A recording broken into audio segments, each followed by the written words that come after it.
राजनीति गलियारों से लेकर खेल के मैदान तक, धर्म से लेकर मनोरंजन तक, हर खबर पर है हमारी नजर। पोल खोल एक्सप्रेस, खबर की तह तक।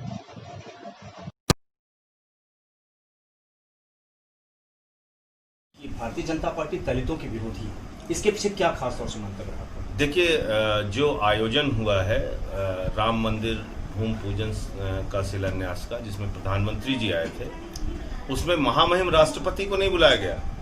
और ये वही भारतीय जनता पार्टी है, जब महामहिम राष्ट्रपति का चुनाव हुआ था और जब वो महामहिम राष्ट्रपति के पद पर जब उन्होंने शपथ ली थी, तो घूम घूम कर पूरे देश में योगी आदित्यनाथ जी से लेकर सारे भारतीय जनता पार्टी के नेता कह रहे थे कि देखिए हमने एक दलित को राष्ट्रपति बनाया, देखिए हमने एक दलित को राष्ट्रपति बनाया। और भूमि पूजन के मौके पे महामहिम राष्ट्रपति को नहीं बुलाया जाता। कल्याण सिंह पिछड़ा वर्ग के हैं, उनको नहीं बुलाया जाता। उमा भारती का दर्द निकल के आता है, पिछड़ा वर्ग की हैं कि साहब भाजपा की बपौती नहीं है राम, ये उनका दर्द छलक के आया सामने। केशव प्रसाद मौर्य जो उत्तर प्रदेश के उप मुख्यमंत्री हैं, उनको तक को नहीं बुलाया गया। तो ये मानसिकता भारतीय जनता पार्टी की दर्शाती है।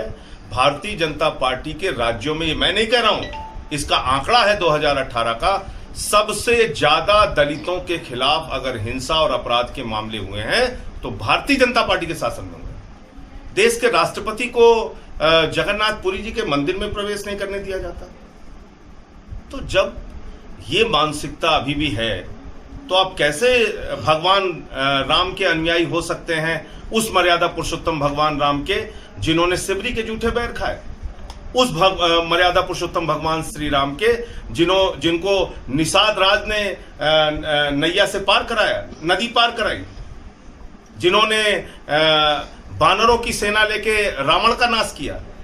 उस राम के अनुयायी होने के लिए आपको अपने चरित्र में राम के आदर्श, राम की सोच, राम की भावना, उसको उतारना पड़ेगा। आप तो देश के राष्ट्रपति को नहीं बुलाते हैं।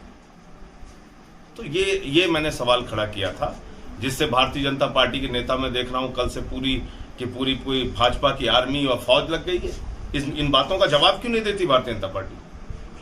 जब देश के प्रधानमंत्री वहां बुलाए जा सकते हैं, तो देश के राष्ट्रपति क्यों नहीं? संजय जी, लेकिन जो पहला प्रसाद दिया गया हनुमान गढ़ी का, वो दलित को दिया गया, इसके पीछे क्या सोचती भाजपा की? ये क्या आप दिखाना चाहते हैं? जब आपके ऊपर चारों तरफ सवाल उठने लगे, तो आप क्या दिखाना चाहते हैं? प्रसाद दे सकते हैं आप, पूजन में शामिल नहीं कर सकते, ये तो और बड़ा अपमान है। अरे भाई, पूजन कार्यक्रम में आप देश के राष्ट्रपति को नहीं शामिल कर सकते, और आप प्रसाद देने के लिए सबसे पहले दलित का चुनाव कर रहे हैं, ड्रामा करने के लिए, नाटक दिखाने के लिए। इसका मतलब कहीं आपके मन में चोर छिपा था, आपको लगा कि आपसे अपराध हुआ, और उस अपराध की पूर्ति करने के लिए आपने दलित को प्रसाद देने की नौटंकी की। ये इस बात से साबित होता है। ठीक।